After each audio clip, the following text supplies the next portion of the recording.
Hey Paul, what's that plant? Well, this bamboo here is a Dendrocalamus. It's called black ASPER bamboo. The real name or technical name is Dendrocalamus asper hitam. And some people call it black asper or Betung hitam. So in Indonesia, it literally means hitam means black and Betung means asper. So anyways, it's a Dendrocalamus. It's harder to grow in Southern California than Dendrocalamus giganteus, one that we've shot a video on before. But this one's very similar. So it's native to Indonesia. This type specifically is native to Java. And I know it doesn't look like much right now, but when it shoots new culms, it's beautiful black. And the new shoots kind of are velvety purple. And they'll shoot and grow up to, I think, 75, 90 feet in its native area. I've seen these grow maybe 50, 60 feet. This is a very, very rare bamboo, and it's actually hard to grow. I haven't had much success. I pulled some out last summer and tried to grow it in more shade environment, and that didn't work. And I honestly probably didn't water it enough last summer, so you could see a lot of it, new shoots died. It aborted them. And so what I did is I covered all of the plant with a bunch of gardening soil, Miracle Grow, and then I covered it with mulch. So I'm going to water this thing in the dry months, probably 4 to 6 times a week, and I think it's going to really take off. I'm a little bummed about how it kind of almost died last year, but you can see it's coming back. It's starting to grow. It doesn't like frost. It's hardy to 28 degrees, and like I said, this is one of the harder bamboos that I've had not as much success growing. You can see a couple years ago when we had a lot of rain, it shot up these, and they really took off. So I'm optimistic it's going to come back. I'm just going to really water it a lot more. Also, I think in hindsight, this is kind of I think this plant would do better in a part sun environment in Southern California. So I actually planted 2 trees, a jacaranda and a bottle tree, a Queensland bottle tree, and I'm hoping that those will produce some shade, and as well as some of the other vivax behind it to make this plant kind of a better environment. So super rare plant. What makes it super unique is it will come up ebony black, and then it will have these beautiful green stripes. This is kind of faded after a few years of intense Southern California sun. But again, I'm optimistic this plant is going to be gigantic, and I hope to do an upcoming episode in the future on it, seeing it huge. Real quick update on Dendrocalamus asper hitam, or black asper bamboo. So this is the one earlier. You can see it's just gotten too much sun. I planted a bottle tree nearby. Hopefully it's gonna protect it from some of this really hot Southern California inland temperatures we get in the summer. So I was really concerned about this, increased the water, gave it some more soil and mulch and fertilizer, and look what we have here. So there was a gopher here which bummed me out, but this shoot seems to be taking off. So you can see it's a good thickness, nice black leaves, and I really think this part's really beautiful. So there it is. So it's really kind of spiky if you go down. Wow, it's really spiky, like somebody needs to shave. But up, it's smooth. So I find that a little interesting. It's got black leaves, and it's a nice size. It's about 6 feet right now. So there it is. There's a new shoot of Dendrocalamus asper hitam, black asper bamboo. So I'll probably do another update if this thing does really well when it's prime color, when it's really black with those beautiful green variegated stripes. So that's what a new shoot looks like. And in Southern California, it is end of May. So that's what it does in the end of May. And sometimes they'll abort in Southern California if we have a frost. Get out of here, weed. And there's another one. So that one, I think it's gonna do okay. The rabbits come and eat it, which is annoying. And sometimes it may abort because of that or temperature. So you can see, here's an aborted one that probably tried to shoot up and it was too cold. All right, so this is a quick and unique episode. So today on What Plant Is That, Paul, we're gonna talk about, I guess, donations.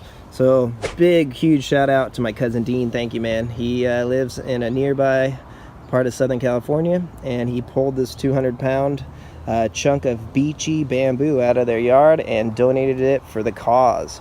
So super stoked. We don't have this bamboo He told me it's related or similar to giant timber bamboo, so we'll put a little link there for you to see that episode. But it is a clumping bamboo, and it will get fairly large, and we'll see how it does. So this thing's nice and damp. Again, about 200-pound root ball, really big. I dropped it off of our wagon and I had to roll it, and it was hard, but I survived. And then we dug out this nice big hole, and you can see there's already some great little new growth growing on this thing. It's gonna do fine, and we'll do a full video, I guess, on 6 months or so once we get a nice little shoot.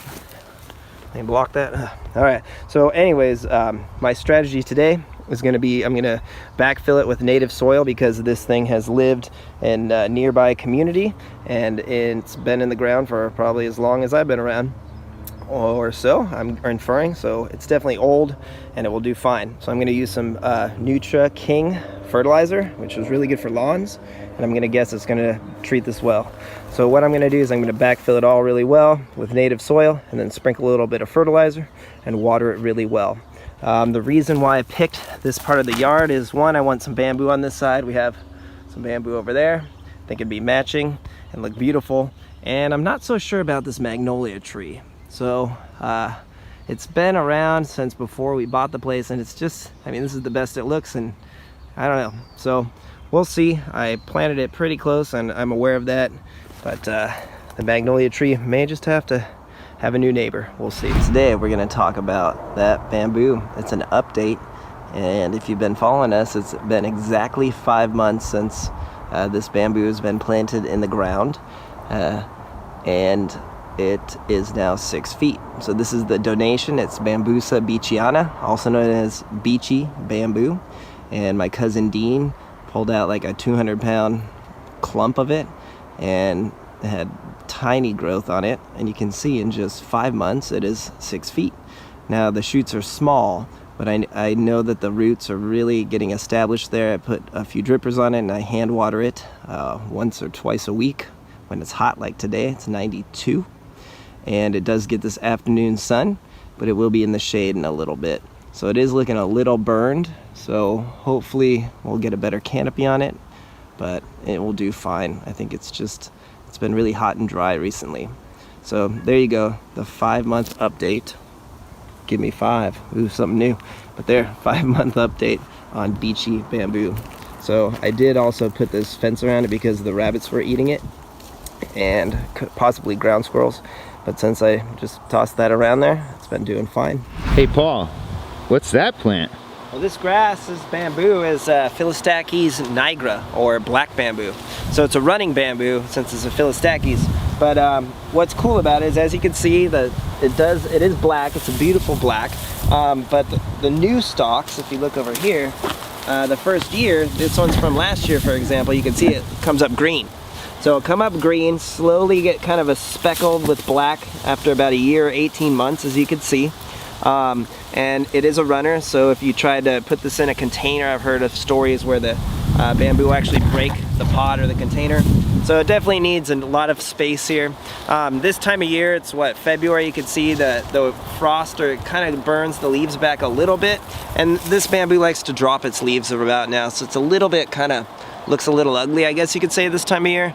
But by March or April, you'll see it just drops a bunch of leaves, and it will come back and look beautiful. So this runner is about 7 years old, I'd say. They say this bamboo can grow 20 to 35 feet, but there's no way. I mean, not in Southern California, as you can see. This plant here is the highest I've ever had, is maybe a 15-footer. But you can see it's just beautiful. So if you have a nice big area, this Phyllostachys black bamboo is just a great plant. You can just trim it back if it gets out of a spot, or you could do a bamboo barrier if you wanted to contain it. What else? Hardy to like 5 degrees or something, so it's pretty much impossible to kill. You do want to fertilize it. I fertilize this thing twice a year with just basic lawn fertilizer, triple 15, and it does awesome. Has quite a few drippers. It does like its water. However, if you kind of don't give it too much water, it will still kind of lose a lot of leaves, but still survive. But over time, you'll see some of them start to die from the tops back, so I trim it out periodically. A couple bird nests in this plant, but this Phyllostachys black bamboo is awesome. I mean, you can see it's just wants to take over. So as long as your soil is kind of soft, this is a great plant for you. If you have really hard soil, you definitely want to loosen up really well, because this plant can't really run in hard soil. Hey Paul, what's that plant? Oh, that is Bambusa ventricosa, or known as Buddha's belly bamboo. It's one of my favorite bamboos. Come check it out. So, Buddha's belly bamboo, it is a grass, in case you didn't know, but bamboo is related to the grass species. And I actually fit this into my Subaru like 5 years ago and drove it on the freeway. So you can see in about 5 years it can get huge if you give it some water. I think it will grow about probably 30-40 feet in California, and you can see it kind of bends over. It's a little wispy, and you can trim it however you want. It's a clumping bamboo, so it's not going to run, and you can if you want to put them next to each other, you can make a natural wall, almost impenetrable. It makes a lot of shoots every year. It grows really quick, especially if you water it. And if you starve it or stress it out, it will actually still grow, and it will grow more of a dwarf variety. You can plant this in a pot. It will pretty much grow anywhere. This is one of the easiest bamboos in California to grow. As long as you don't mind some leaf fall, you know, we'll drop a lot of leaves. You can just leave it as fertilizer, or you can rake it up pretty quickly. So Bambusa ventricosa, native to China. It does have a drawback in California. The noxious mealybug has arrived to Southern California, and this plant does get the mealybug. So you can see I treated it with a systemic. That's the only way to treat it. You can see there's a little bit left of the mealybug. I don't see any of the pink little bugs. They're really pink and soft. And we have Argentine ants here in this area, and they love to harvest and milk them and protect them. So it's really annoying, but all you have to do is treat it with a systemic once a year, once every 2 years on the new shoots. And if you did nothing, it probably would, some of the shoots would die, but the plant won't necessarily die. But that is one drawback of this plant, is it gets the mealybug in Southern California. And I've treated this a few times, and you can see, I mean, it's only 5 years old. It's a huge plant. And it hasn't been a big issue. It hasn't killed maybe one, or if I didn't treat it, it would maybe kill a few of the new shoots, but this plant's pretty resilient. So here's another example of a Buddha's belly bamboo, Bambusa ventricosa. And as you can see, I intentionally starve it of water. It's in a drier environment. It's up here next to this retaining wall. And I only have 2 drippers on it, so it gets a lot less water. And as you can see, it still grows. It will grow a bit more stout, and it will make these swollen internodes on the new culms, and that's where Buddha's belly bamboo gets its name, from the swollen internodes. So you have 2 options with this plant. If you give it a lot of water and fertilizer high in nitrogen, you can make a nice giant screen plant, or you could plant a few of the clumps together and make a natural wall. But if you want something more interesting and want to water it less, you can also have a shorter version of this plant. So it's basically a really cool plant, because you can either water it little and keep it small like a dwarf and make these really cool swollen internodes, or you could water it a bunch and make a giant screen. So 2-in-1 for this plant. Very cool Buddha's belly bamboo. So here's a little update about the noxious bamboo mealybug. This plant here is one we've already done a video on. It's Buddha's belly bamboo, and as you can see, there's really nice nasty sticky white stuff. Here's the mealybugs that you can see, and the ants. I'll pull it out. Actually, probably just, if it breaks, it's fine. But as you can see, this is what happens if it's untreated. It's utterly disgusting. It's really detrimental to the new plant. And you can actually see all these little pink mealybugs. These are the little guys right there. And this is why you need to treat bamboo culms, new shoots, with something like bare tree and shrub. As you can see, the Argentine ants are helping and protecting them. And it's just nasty. It's really bad for the bamboo if left untreated. And it usually only goes on the new growth. So here's, broke off, that's good. So you can definitely see what it looks like, how bad it is to the plant, and how these are just little mealybugs too, those little flat kind of pinkish creatures. So they just eat the new growth, really the nice fleshy, soft new shoots. So this is the noxious mealybug. I'm gonna go ahead and treat it. As you can see, all the older culms are fine. It's just the new growth, and there's like probably 3 or 4 here that just have it really bad. You can see them down there too. So if you just want to cut them off and throw them away, that's what I do sometimes, or you could treat them with a systemic like bare tree and shrub, which is bad for the ants, but or the bees, sorry. That's the poison they say is really harmful to the bees. However, the bees don't really go on this type of bamboo. There's no flowers for them, so I don't think it's going to impact the environment as much as, say, if you were using that poison on something like a orange tree or something like that. So, super nasty, noxious mealybug. This is why it's hard to buy bamboo nowadays in San Diego, because of this plant or pest. Really hard to treat. There's nothing you can really do about it.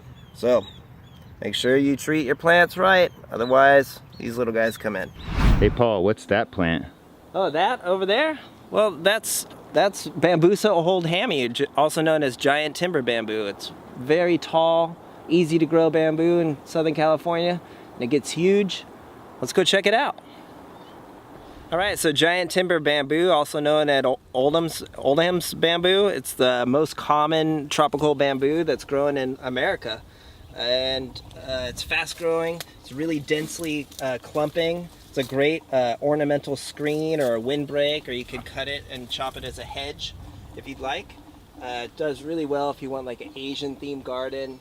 It grows extremely quick, and it's nice, tall, and straight. You could line them up in clumps. It's not a runner, so it's a clumper. So if you wanted to make a natural wall, really tall wall or screen, this is a great plant for it. It doesn't take that much water. It's pretty I wouldn't say drought tolerant, but it does well with not that much water when it's established. You can cut out the new culms and clone it if you'd like, or grow new plants from it. The one problem about it, it does shoot a lot of new culms quickly, and sometimes it will abort them. You can see this one's been aborted, probably a little too cold. The one problem with this plant is it is prone to disease. It gets the noxious mealybug as well, like the Buddha's belly. If you just treat it with the systemic, like bare tree and shrub, works really well. Once every couple years it does fine. I treated this one about 2 years ago. We were looking for a mealybug in here. We had no luck, but you can see here's a great example of a problem with living in Escondido or Southern California in general, is all of the Argentine ants. They really like to live in the roots of this plant, and so they'll harvest and protect a lot of pests like scale.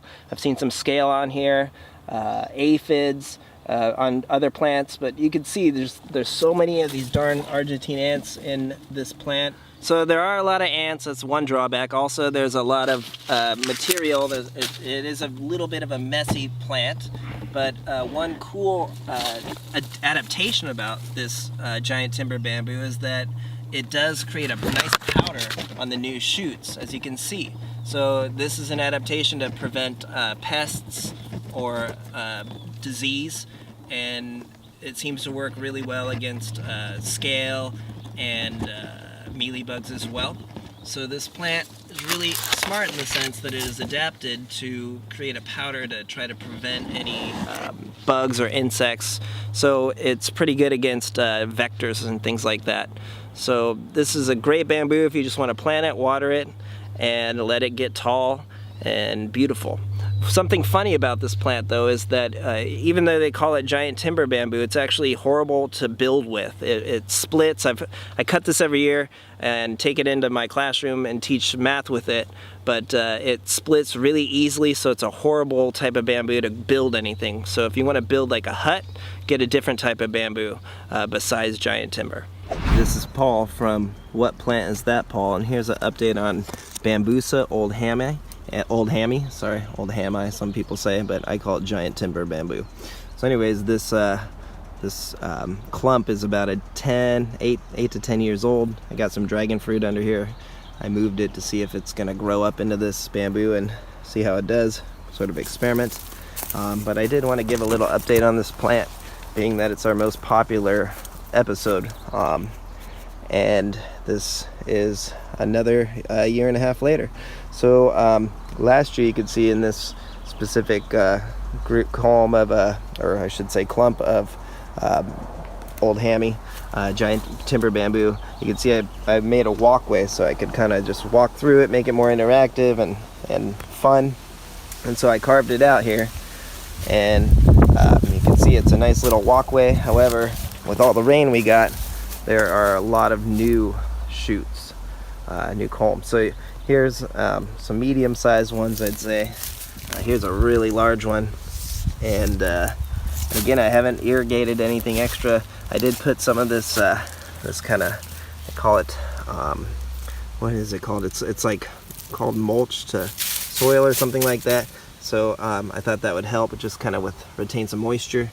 But as you can see, I'm not going to cut these out. I think some are edible, but I'm not sure. I'm not going to try that yet. I know you do have to boil them. But anyways, I'm going to just let it do its thing and then recarve a walkway through it. It just seemed really fun. We'll have to carve out or cut out this one dead shoot as well. And then I'll show you, I didn't add bare tree and shrub for a while. So you can see a few of these shoots had a lot of scale. So there you go. And it was not doing too well, but I added some bare tree and shrub. You can see the scales dead. So systemic is the only way to really treat scale or the noxious mealybug, which is another problem for this plant. But you can see it's got a ton of new growth. It is an excellent, really excellent bamboo. Really does really well in Southern California and will get really big fast. I'd say some of these are approaching 40 feet now. So Oldhamii, giant timber bamboo. It's a lovely, lovely bamboo. It does really well in Southern California. And here it's just in its whole glory there. So there it is. We're in the middle of the clump of giant timber bamboo, and you can just see how beautiful it is. Hey everybody, this is Paul, and today I'm going to show you how to air layer Oldhamii bamboo. So I've cut the top of this bamboo about 6 feet up from the top, and now I want to get some cuttings or propagation. So I've never air layered before. I have a few that have been going a few weeks now on my Dendrocalamus giganteus, and they seem to be doing pretty well. So anyways, what I'm doing right now is I'm removing as much of this layer as I can, and it's okay to kind of be rough with it. But what you want to do is get all this off that you can, and then I'll show you what to do next. So I'm going to continue to do this and just scrape it off, and I'll show you what it looks like in a minute. Okay, so now it's all cleaned up, and you want to get a lot of that kind of that sheath off of it so the roots can come out. And then what you want to do is I've taken rich soil with humic acid here. There it is. And it's just in a sandwich bag, 2/3 full, and I pull it back both sides, about 1/3 of it back. So let me zoom out for you. See? So I kind of do that. That's my strategy. Rooting hormone on there, or Rootone, and it also has humic acid in this Fox Farms Happy Frog potting soil. So it can take months to years to air layer, but it will happen, or it should happen, especially as it warms up this summer. So I'm pretty optimistic, especially with this variety. I think Oldhamii is a good variety to experiment this with. And again, it could take months to years. I've seen people use aluminum foil and kind of have it around it to collect it, water to help with the rooting. But I think this should do fine. So this is kind of what I do, is I'll take it and wrap it around and make sure I get that rooting hormone right in there, really nice and tight, kind of like that. And then I want to keep it so I can eventually water it if I need to. And I'll water it with like a little watering bucket a few times a month. It's in a nice shady spot here. So you just want to wrap it up really tight when you're air layering it, and make sure that that soil has contact with the part of the bamboo that I kind of cut back and remove that sheath from. So I just like to tie it around really well. You know, there's no right or wrong way. You just want to get it good and tight into a ball. From what I've seen, that should be about good. Give it a nice, tie it up really nicely, and then kind of have a little access point where you could water it. So I'll probably open it up in a little bit here and just make sure I could access it and just dump water like right here into it to keep it moist, and I'll check on it in a couple months. But that's basically my strategy there on how to air layer Oldhamii. So again, again, you're gonna want to cut off the top here. So I cut this off, it's about 6 feet up, and once you cut it off, you can prune actually every other branch if you wanted to, and just air layer it like so.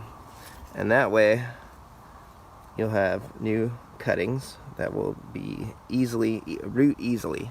So again, what I did here is there's one air layer, and then I cut it off. There was a piece here just to give it some more space and channel its energy into hopefully growing roots here. So that's my strategy. I'm going to remove this one right here. So again, that way I'll have its energy going to that air layer and this air layer. So that way we'll get some nice rooting hopefully. So that's my strategy.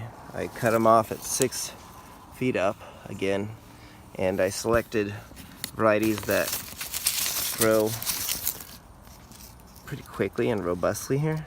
And then also I wanted to pick ones that have, it's a bit more mature here, and that way it will most likely promote roots easily, rather than having really young growth that's soft. You want to get something that's a bit older like this, and you can remove these if you wanted to and just keep this really 1 or 2 main ones, and you'll be fine.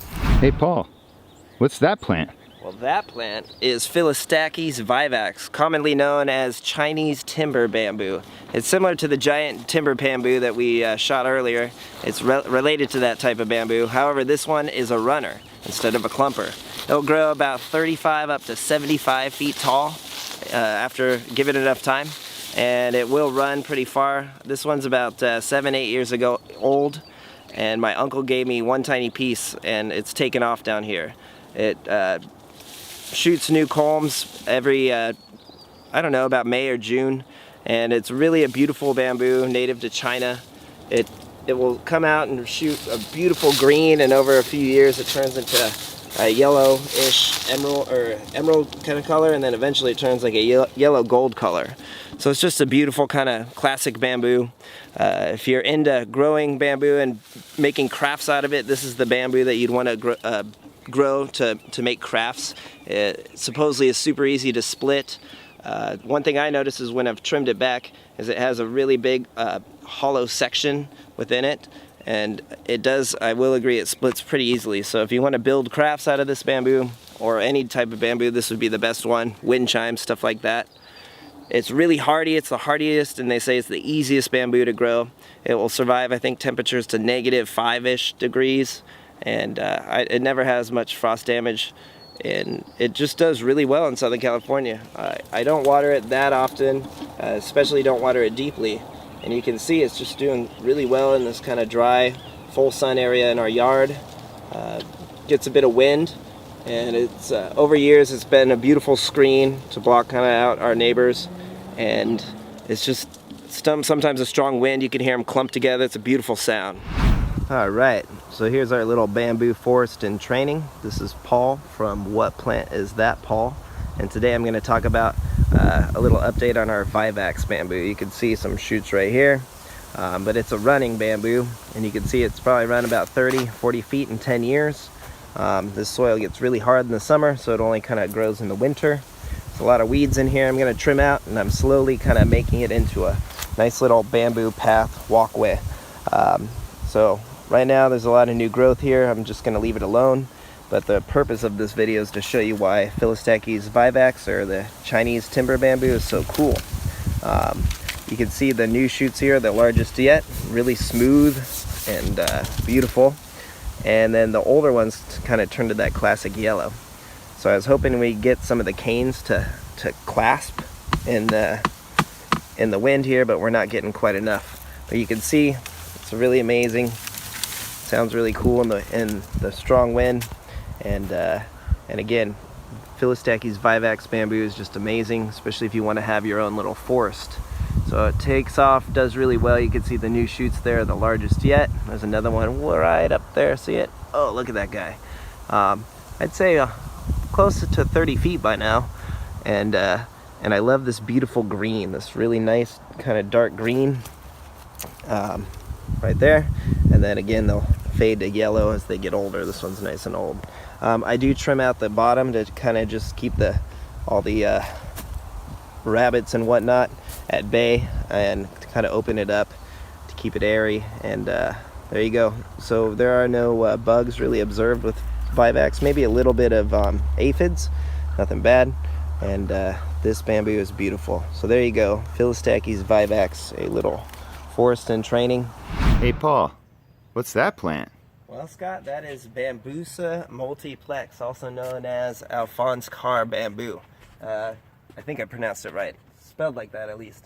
Very interesting, cool bamboo from China. Grows about 8 to 12 feet here in San Diego, Southern California area. However, in its native habitat, it will grow 25 to 35 feet.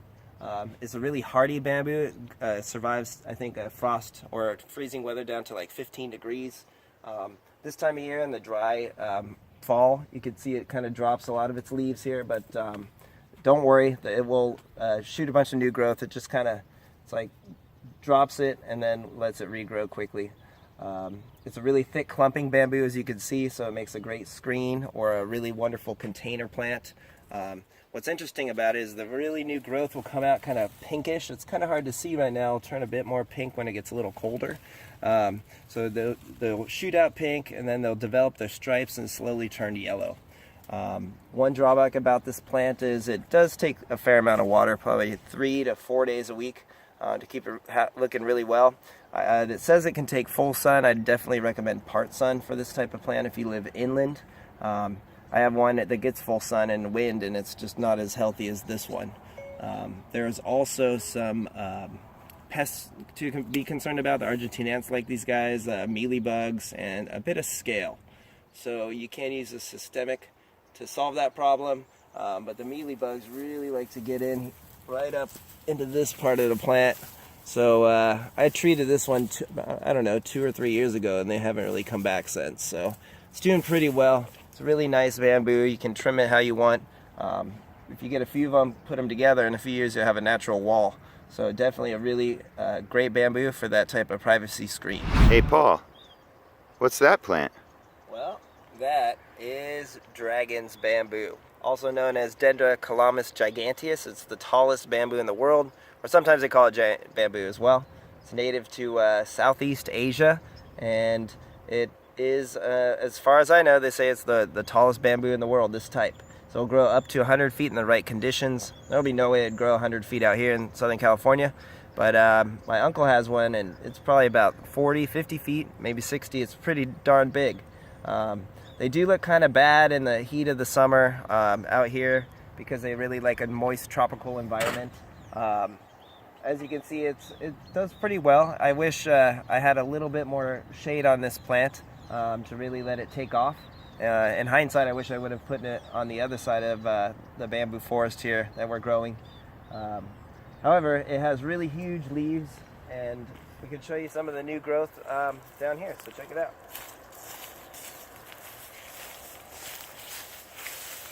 So if you look down here, this is only about 3 or 4 years old. I got a really small, I think it was a 5-gallon size. So it shot last summer, this really nice big culm. And they will say that some of these can get, I think, a foot in diameter, so really big. There's some new growth here. You can see a new culm there. However, the frost or some really hot weather that we had this summer really spiked it out, and so it had some really nice growth, and then it aborted it. You can see there's another aborted one here. Takes a lot of water. I water this thing 5 days a week. So definitely an amazing plant, specimen plant, very rare. There's not much information on it on the internet, but it's a great, beautiful piece of bamboo, type of bamboo. And this plant, when it gets really hot and dry, it actually folds, the leaves fold up. So it really looks interesting on a really hot, dry day because it's kind of, I think it's a strategy to keep it from losing too much water. But it's really beautiful leaves. Like I said, they fold in half. Another thing is frost. This is only tolerant to about around 30 degrees. I think death in the low 20s. So it does get burned back by the frost that we had a few cold snap days. However, my uncle has one that's doing really well way out in Poway, east of the coast, way up in eastern Poway, and it's doing well. Finally, pests, another thing, mealybugs do go towards this plant. I did treat it with the systemic. The Argentine ants are always on it, but that's pretty much like every plant in our yard. So they're just a pest we have to deal with. So Dendrocalamus giganteus, also known as the dragon bamboo or giant bamboo. Today I'm going to talk about excessive heat. It's been over 100, it was like 102 yesterday. Today it's going to be about 105. And so what you want to do if you have a exotic bamboo like this Dendrocalamus giganteus or dragon bamboo, I'll do a little update on it right now, in addition to spread awareness of what my strategy is to keep it happy. Is on a really hot day like this, luckily the humidity is going to be up there as well, so if it was really dry heat I'd probably give it more water, but all I did is I sprayed the leaves really well with plenty of water, especially the leaves, not just the soil. The main reason is because these leaves are really broad and they like to have a lot of humidity and moisture in them. So doing this and spraying them in the morning or in the afternoon will be beneficial. I may also spray this just really quickly in the afternoon, just a few gallons of water. And the reason why is in the heat, these beautiful leaves will fold right there in the midline there. They'll fold up kind of like a taco to kind of retain moisture here. Let's see if I can grab one and show you. So you can see the heat just dropped, kind of killed these off yesterday, I'd say, or maybe it would do it anyways, I'm not sure. But either way, in the heat they fold up like that and try to retain as much moisture as possible. So anyways, yeah, just spray these Dendrocalamus giganteus in Southern California, spray them with some water and it'll keep them happy. So let's see, what else can I say about this bamboo? It grows 100 feet in the right conditions. No way it'll grow 100 feet here. I don't know, 60, 50 feet, we'll see. I'm excited. But this bamboo tends to shoot, dragon bamboo, it tends to shoot the shoots in the wrong time of year.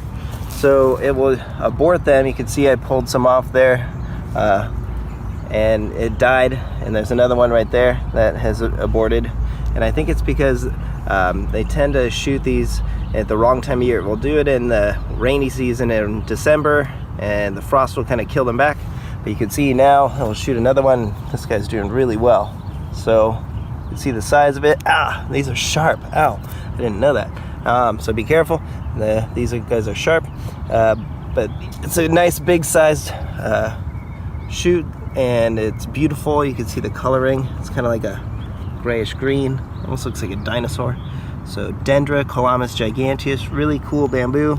Just make sure you give it plenty of water and excessive heat like this in Southern California. There you go. You can see a better shot of it. Beautiful bamboo. Hey everybody, this is Paul and I'm excited that my Dendrocalamus giganteus or dragon bamboo has new growth this season. It's actually been about 3 years and I think the results are due to using Vermistera earthworm castings and their teat.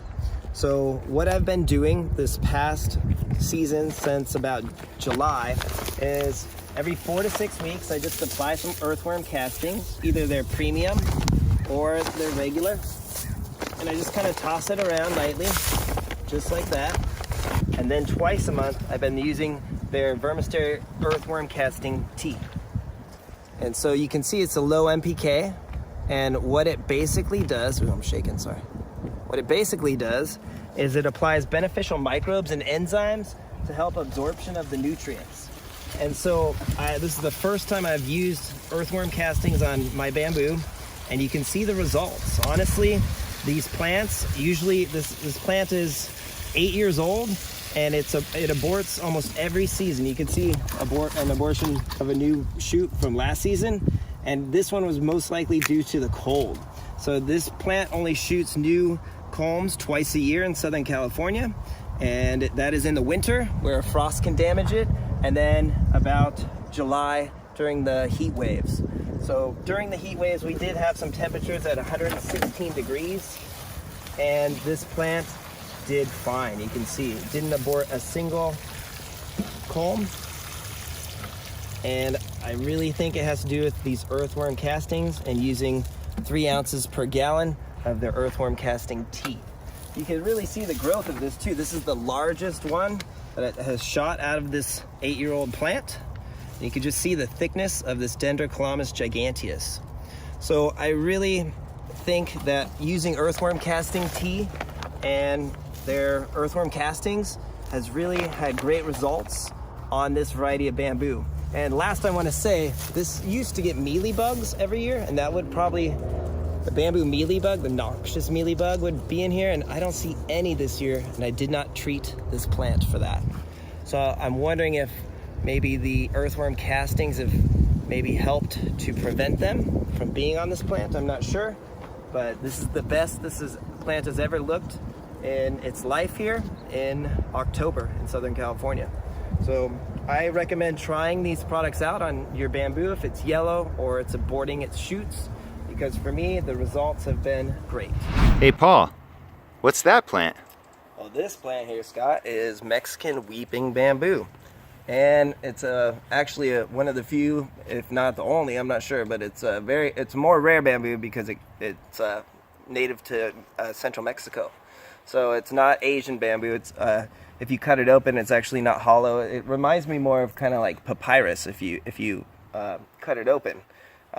It's just a lot different. But anyways, it is a bamboo, and it's called weeping bamboo because of the delicate leaves structure, and it kind of bends over as it gets taller, and if it gets wet, it bends over more, so they call it weeping.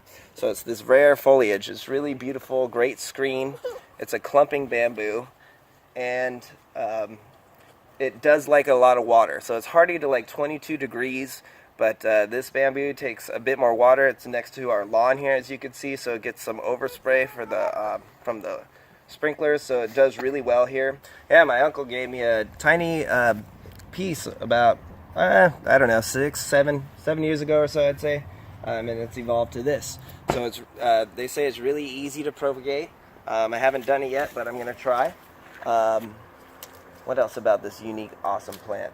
I did mention it does require a bit more water. And another thing about it is it will grow about 20 to 25 feet tall, and it will bend over when it gets wet. So some days I've had to cut a few of these canes here because they grew up nice and straight, but as they got taller and when they get wet, they would bend. So you can see these are really, this type of bamboo likes to bend and weep and move a lot. And so in a nice wind, it will make a nice clapping sound of the canes. And it's just a great plant that grows really well in Southern California. If you have a modern type of home with modern architecture, like this plant, that's one of the most go-to plants for architecture that's modern, is this plant here. So definitely hope that you guys, if you're to get 1 or 2 types of bamboo, I would highly suggest this beauty. It's just really starting to take off. It does really well here. As long as you just give it a bit more water, it does fine. Alright, this is a rare event. Our Mexican weeping bamboo is in full seed. Otataya acuminata. Aztec horn, something like that. But I just call it Mexican weeping bamboo. Now, my cousin sent me, I gave him a cutting of this, and he said it was seeding. So I came out and checked it out, and he is correct. That's what it looks like. And I'm not sure about this bamboo because it's not hollow, it's different. It's from, it grows naturally in Mexico and South America. So I'm hoping it doesn't die. But from what I read, bamboo varieties can die after they seed. So it definitely doesn't look as healthy, but I mean, it's busy producing tons and tons of seeds here, you can see. So it's an exciting thing to see. Should happen once every 75 to like 100 years. And all of these Mexican weeping bamboos around the world are in bloom at the same time, from what I read, which I think is just amazing. So this plant is hardy zones 9 to 11, and it can be grown in pots. It's used as an ornamental bamboo, and I'm really wondering, will it sprout from seeds? I'm going to harvest some seeds when it dries a bit and it was wet and the sprinklers got it. So when it dries out, I'm going to harvest some seeds and try to sprout them. just in case this thing dies. I really like it a lot. It's very interesting. This is a brand new shoot that popped up, and as it, I mean, look, I'll show you. See this? It's amazing. So this brand new shoot hasn't even opened up and it's got seeds. So I was hoping that this one would survive and not have seeds on it, but wow. So here is a better angle and better lighting. You can see what it looks like when it's producing its seeds. There's a little seed by my index finger there, that little white thing. And what they'll do is they'll fall and blow in the wind, just like a grass seed. Now bamboo is in the grass family, and there they are. So from what little information I could find about Mexican weeping bamboo seeds, I was told by my cousin Dean that they are self-sterile. And I cannot find that to confirm it, but I'm gonna try to sprout them either way, because it will really be a huge bummer if this plant dies. I really like it a lot. So, will it die? That's the big question. Or will it continue to grow after it seeds? So here it is in its full glory. I hope you survive Mexican weeping bamboo, because you're beautiful. Hey Paul, what's that plant? Well, Scott, this is another bamboo. This is a Phyllostachys. Phyllostachys aurea, aurora, something like that, but it's koi. So Phyllostachys aurea koi. What makes it special is there's lots of Phyllostachys. It's a runner, but what makes this really special is, one, you can see just the yellow and green stripes. It's really beautiful. But this plant is rare and really expensive. I think I got like a tiny, like 1 or 3 gallon. It was like 80 bucks, and it's now like 5 years old. You can see it's supposed to grow 10 or 15 feet. This one's never gotten more than maybe 8. But what makes it so special is down here. I'll show you the, they call it compressed internodes. So the nodes down here, you can see, are compressed. And so this is a very unique structure, unique to this Phyllostachys koi bamboo. And then it does have the yellow and the green stripes. So it is a runner. It is hardy, I think, to 3 degrees, so temperature is not really an issue. But I noticed that when I first planted it, it almost died because it was in a really sunny spot. So as you can see, I moved it to this partial sun environment, and it's been really happy. I actually cut some out and tried to propagate it and failed this year, so I'll try it again. But this Phyllostachys is great. It's expensive, hard to find, but you can see just, again, the beauty is really this compressed or swollen internodes, and that's really unique to this plant. Kind of like one we've done, Buddha's belly, kind of has some unique node structure as well, if you starve it of water. So running bamboo, as long as you're not afraid of a runner, this is a great one. Hey Paul, what's that plant? Well, Scott, this plant is actually a Chinese goddess. So, Bambusa multiplex. I can't remember the name, it's like River Norium or something, but anyways, it's a Bambusa multiplex, so it's a clumping bamboo. Hardy like 12 degrees, native to China, but the common name for this is Chinese goddess. So you can see it's a really beautiful structure, beautiful foliage, really delicate leaves, and it's really a dense clumping bamboo. So if you planted a few of these together, you can make a great natural wall and nothing could really get through it. This plant is full grown. It's, I don't know, 8 years old maybe 10 tops, but it doesn't get any taller than this. They say it grows like 6 to 8, 10 feet maybe, but as you can see, this is done. So it will slowly just grow in some clump outer rings. It will grow, and you'll see some of the new growth is actually quite tall. So here's a new shoot. It does them throughout the year, so it's not just like other bamboo will just shoot new shoots like once a year, twice a year. This one will just shoot them constantly. So you can see it will just shoot out, unfold, really beautiful leaves. It's really hardy. This is actually a drought tolerant bamboo. You could water it twice a week and be fine during the summer months. So as you can see down here, here's a nice really big mature new culm coming up, new shoot. And you can just see this is about the maximum size. It's not going to get any bigger than this. But if you look through it and just pan through, you can see how dense it is. And I trim it back because this is a walkway here and it keeps growing into it. But if you put 4 or 5 of these in a row, you would make a really great natural fence and nothing would get through. No pests to report. This thing's really hardy. I've never seen any aphids or ants on it. Water it, fertilize it, it's good to go. So Phyllostachys multiplex. No, sorry, Bambusa multiplex. It's a clumper. And the common name is Chinese goddess. So really great bamboo, really beautiful. Hey Paul, what's that plant? Well, this is painted bamboo, native to Asia or China. The proper name is Bambusa vulgaris Vittata. And it's a really unique bamboo. It grows 40 feet and it's 40 or more feet in its native environment. This one's 7 years old and you can see it's not gonna get that tall in Southern California. It doesn't like frost that much. I would say I wouldn't plant this plant if you lived much more inland than say Escondido or Poway. Because the winter frost and cold weather really just drops its leaves and dies back. But let's see what makes this plant so special. So it does grow really unique stripes here, and we'll start down here, Scott, if that's all right. You can see at the bottom here, this new shoe is really beautiful, and each segment is unique. So it's never the same pattern, and it's kind of like fingerprints. Some can be more yellow or golden. They do even call this, I believe, Hawaiian golden painted bamboo as well, but it's just commonly known as painted bamboo. But you can see why. Super beautiful, really nice golden yellow with each segment is a unique striped. Some could have even no stripes, some could just be almost more green and yellow.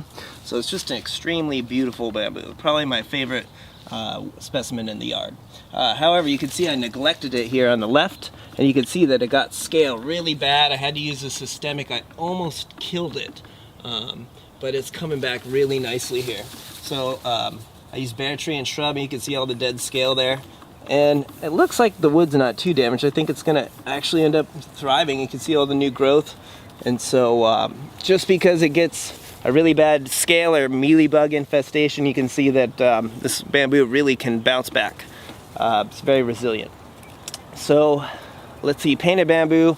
Oh, lots of birds love to nest inside it. We have a really big nest here. Let's go see it, Scott, if you can show. I hope the lighting's not too bad. But there's a huge nest, and I don't even know what it is, but I'll pull it down. But you could see this huge nest right there. And it's been there for like a couple years. It just keeps getting bigger. So, and some big old bird comes out. It's kind of grayish with white, long feathers. So, pretty cool. Painted bamboo, Bambusa vulgaris Vittata. Hey Paul, what's that plant? Well, Scott, you may have actually sat on this plant before, not even knowing it. This is Bambusa textilis, known as weaver's bamboo. It's native to China. It grows like 20 to 40 feet tall, but the culms never really get more than 2 inches. So they commonly use this bamboo to create furniture, and that's what they do with this thing. So it's a clumper. I probably need to give this thing more water. It's in kind of a hot and dry, sunny spot in our yard. But eventually you have some trees nearby that should develop a canopy for this thing. It should take off. I haven't done much with it. I fertilize it maybe once a year.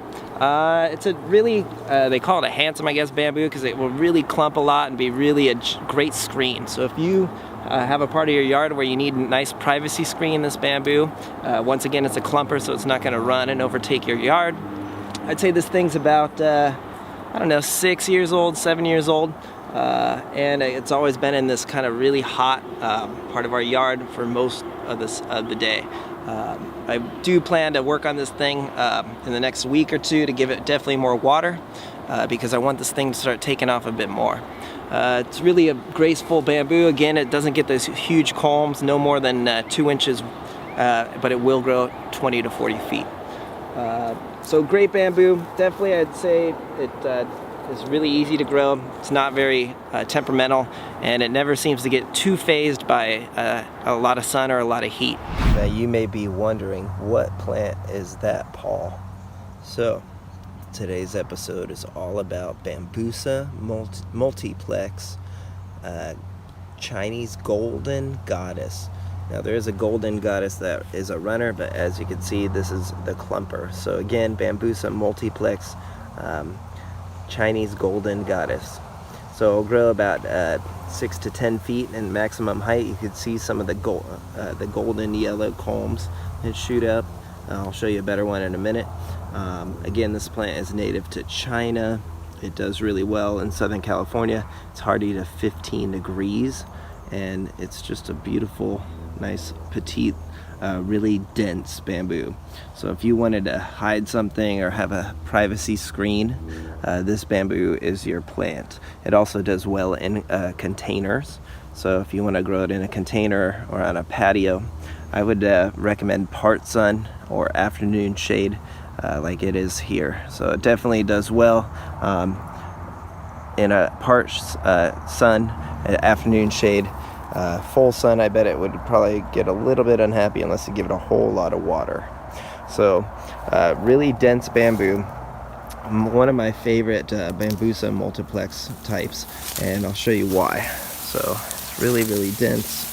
But as you can see here, there are some beautiful yellow, golden yellow culms on this plant.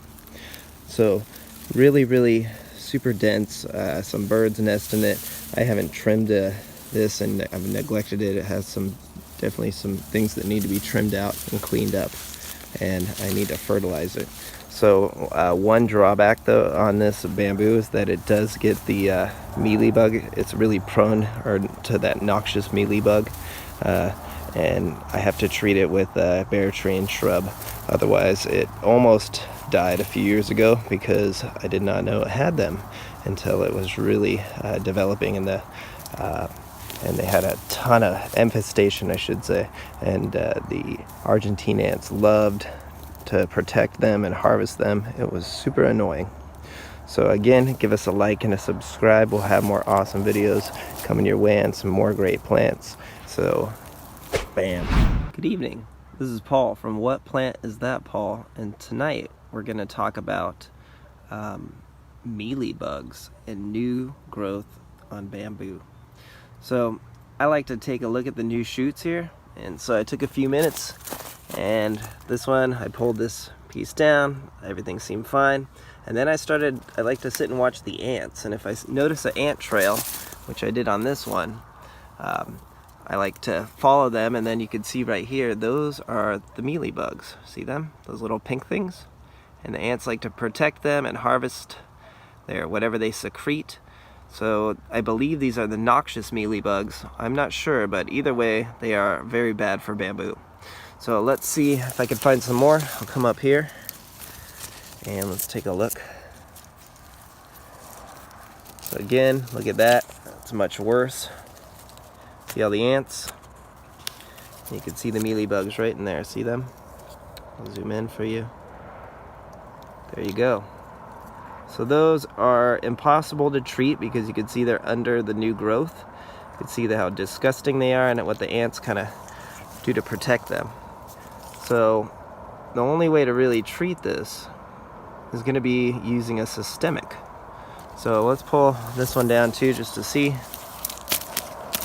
Again, pulling it out here.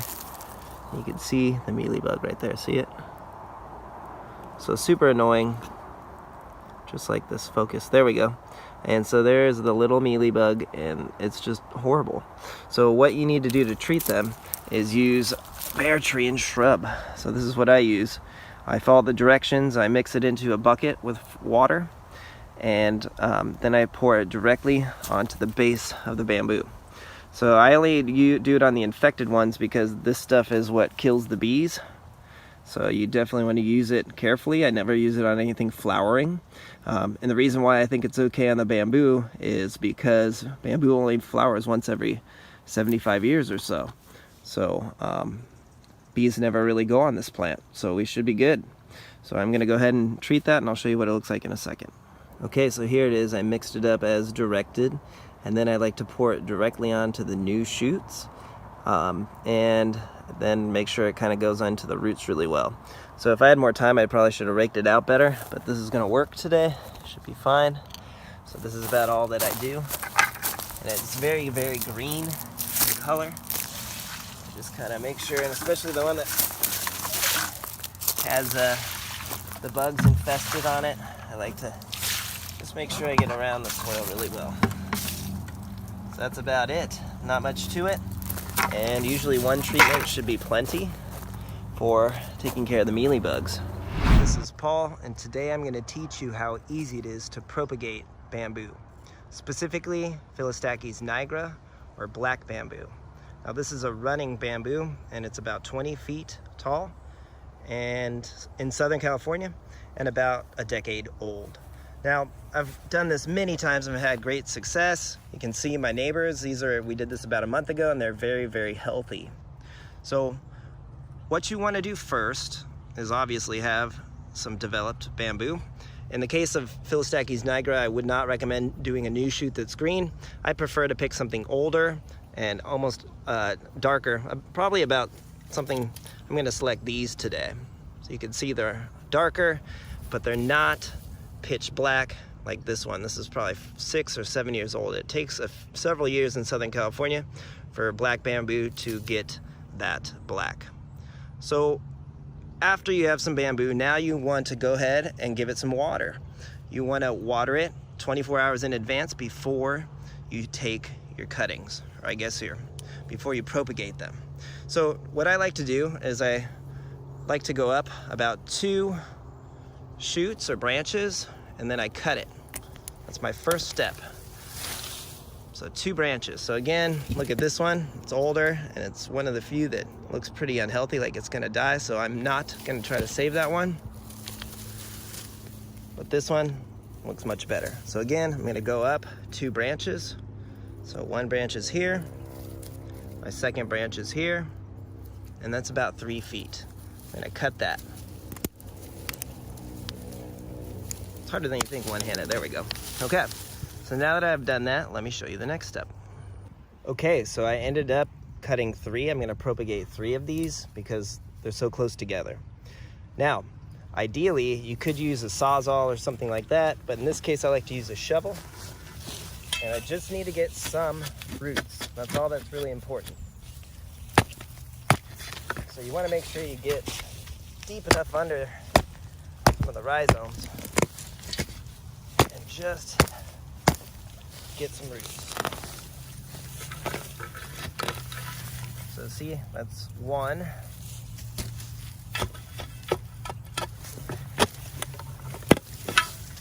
And you know what, this is really hard, so I'm just gonna stop talking and try to get the other 2.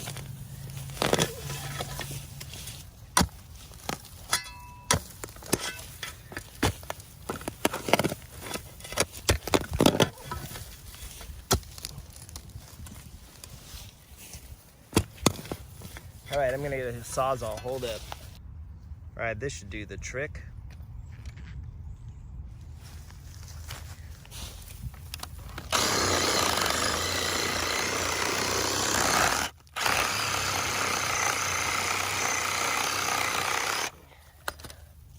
So, I almost prefer that method, but as long as you have roots, you're gonna be okay. So let me show you the next step. Okay, so what I like to do is put it into a high quality potting soil. This has coconut coir and Fox Farms potting soil, pumice and vermiculite. It's my potting mix of choice. And that's about it. So I may choose to put a post with it or another piece of bamboo to keep it straight up. And then I put it in almost a full shade environment for a few weeks, and I'll slowly introduce it to more sunlight. So there you go. So thank you to the several viewers that have requested some updates on my bamboo varieties. So as you can see here, I've been growing bamboo for 10 years now in Southern California. These 5 varieties here, there's 6 different clumps, but 2 are the same. But these 5 varieties here are really doing well, and I like them a lot.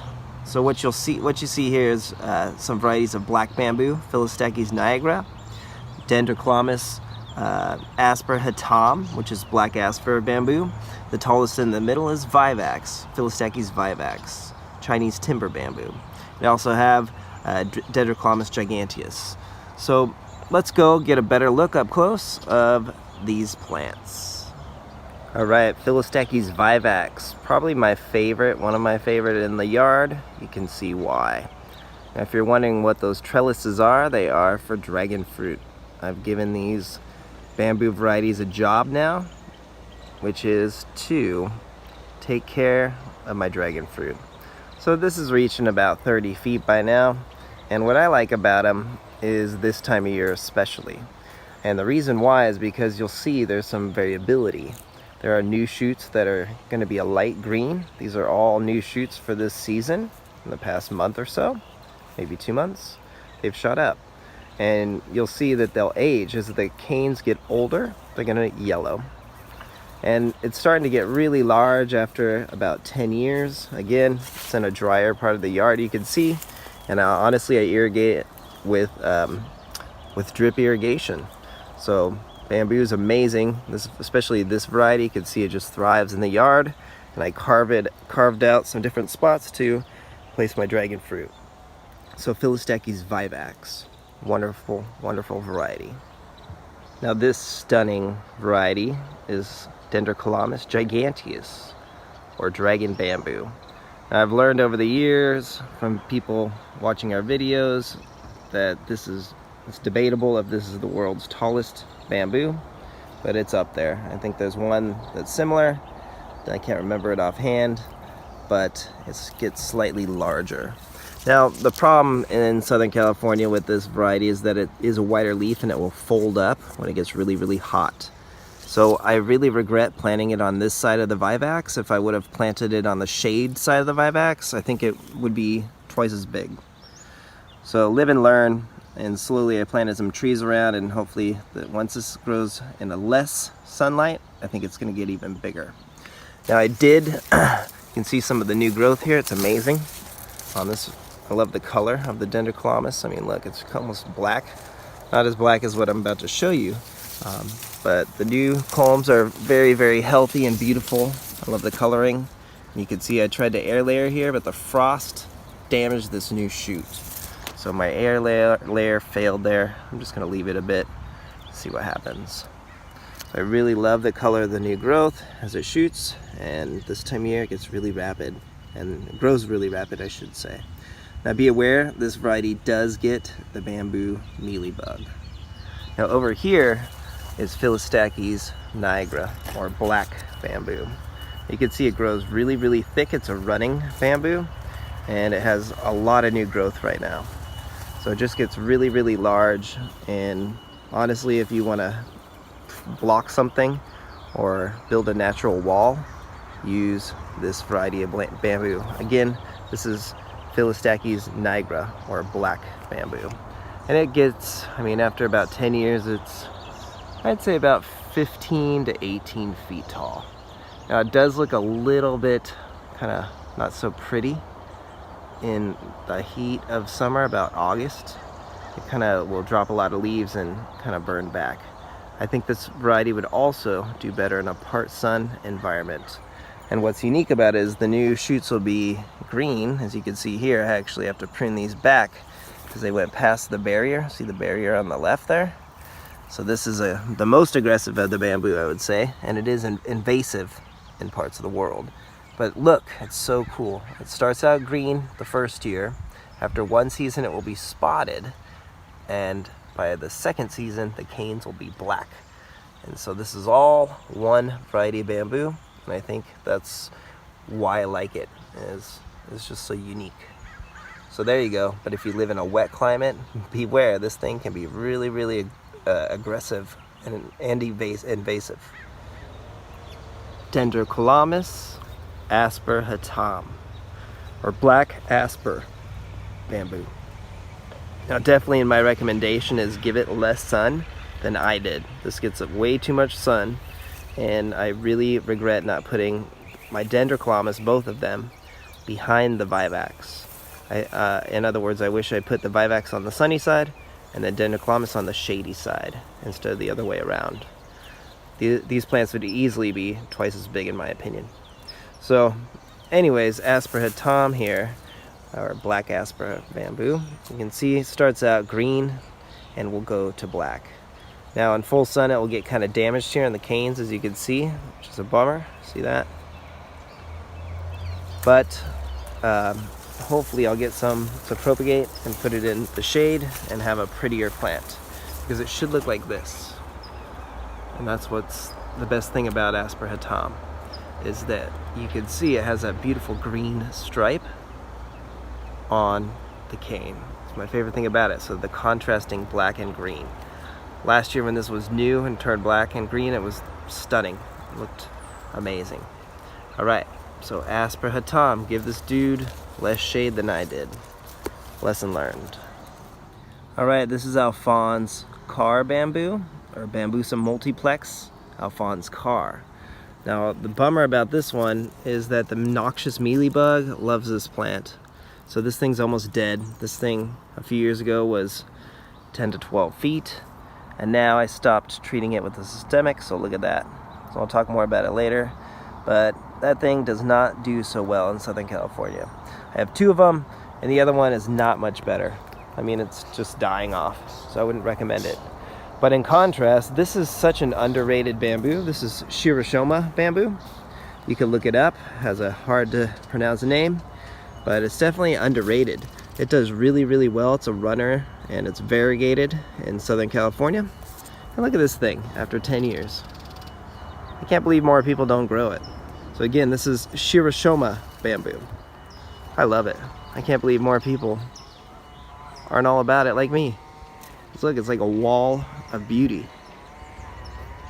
I really like the color. It doesn't get too tall, but it is a runner.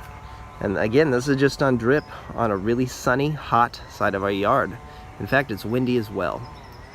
So, man, that thing is really getting big. It's even going into our gold medallion tree. Look at that.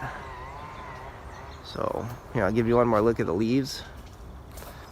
And find one, because it's so underrated. Look at that thing. Stunning. Jeez, people. All right, and there was a gentleman, I believe, really wanted to see this. So here you go. Here is the Buddha's belly bamboo. It's really, I haven't pruned it this year, so it's a monstrosity. As you can see, it's approaching, I don't know, 40 feet. And I usually prune it out so I can see the canes, but this is what it looks like when you don't prune it out. So it gets overgrown easily. Had a gopher in here, a gopher snake in here the other day, and it just gets so large. Ugh, I should be careful for snakes. But there you go. Now this does get the mealybug as well really bad, so let me see if I can find that for you.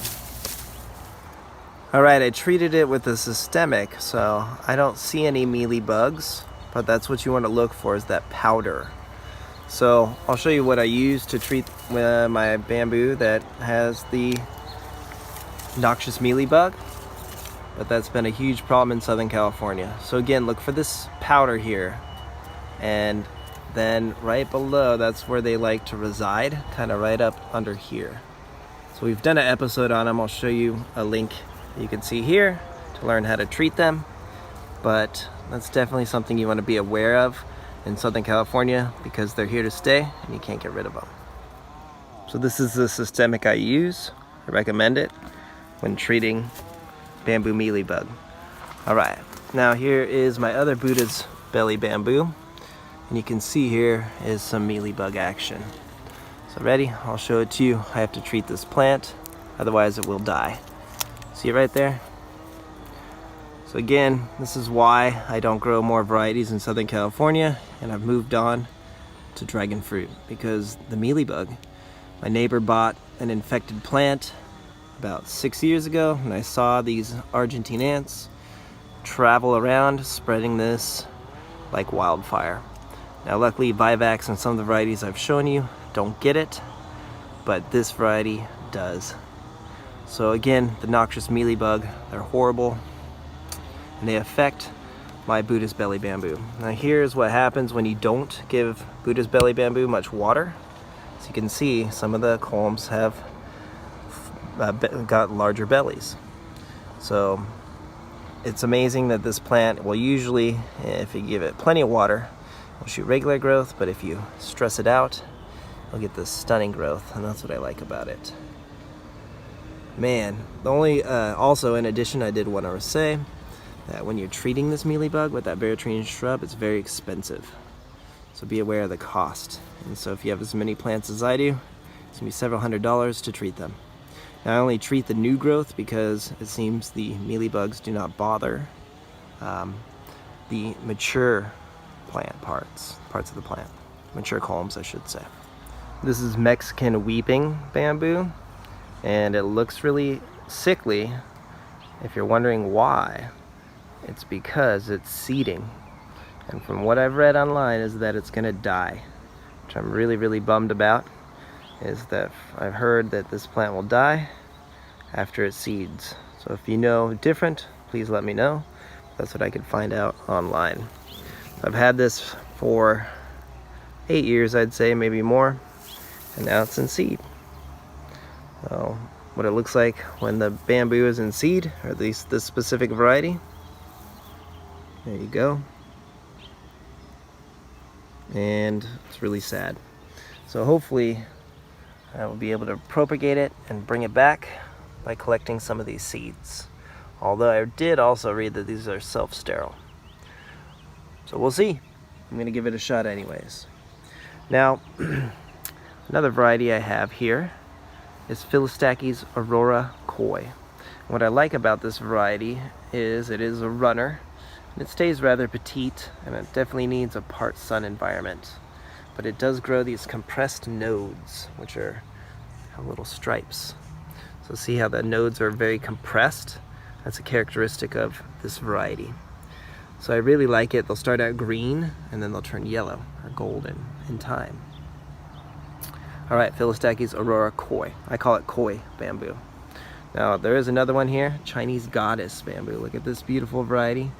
And it likes to be in this part sun environment under a jacaranda tree. It's a clumping bamboo, and it does really well. It does also gets the noxious mealybug, and so you can see there's some unhappy canes in there, and I probably have to treat it again this year.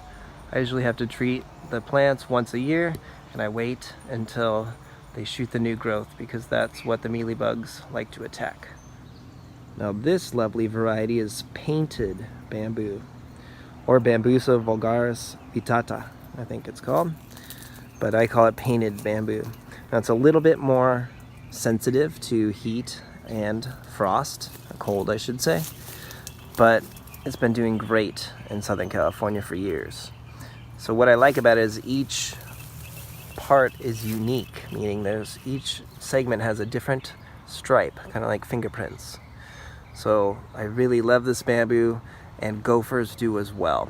For some reason, this is like the gopher's favorite variety to eat in my experience so far. Also, the noxious mealybugs enjoy this variety too. But if you're looking for a really beautiful bamboo in a part sun environment, this is what I suggest.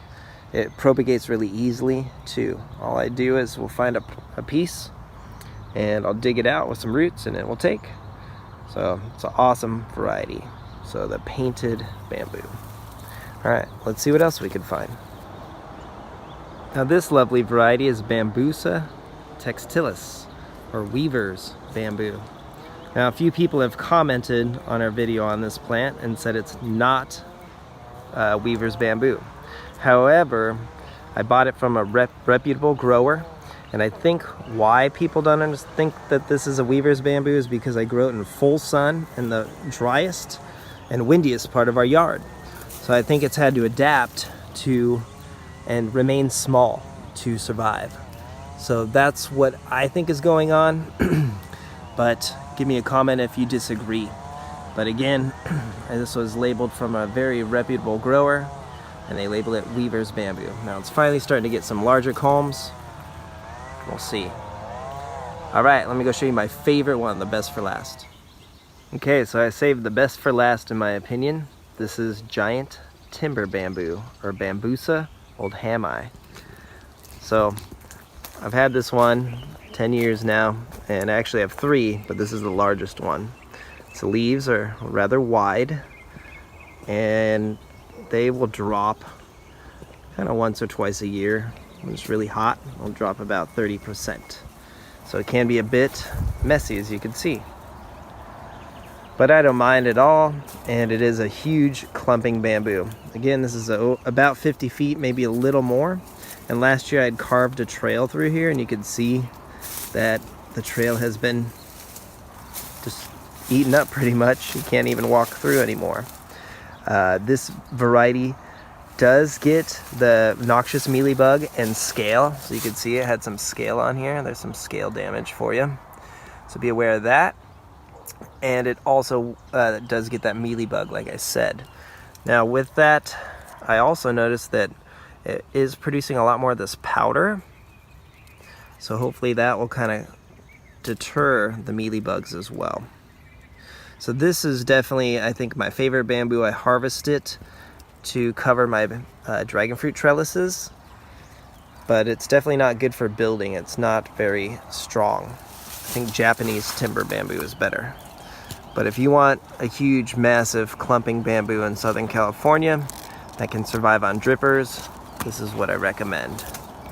So there you go. Thank you for going through our varieties here, most of them at least. There's a few I skipped because they're not big enough and they're new. So I'll show you those in the future. So here you go. Giant timber bamboo. Definitely, I love this thing. It's huge. Look at it. It just goes.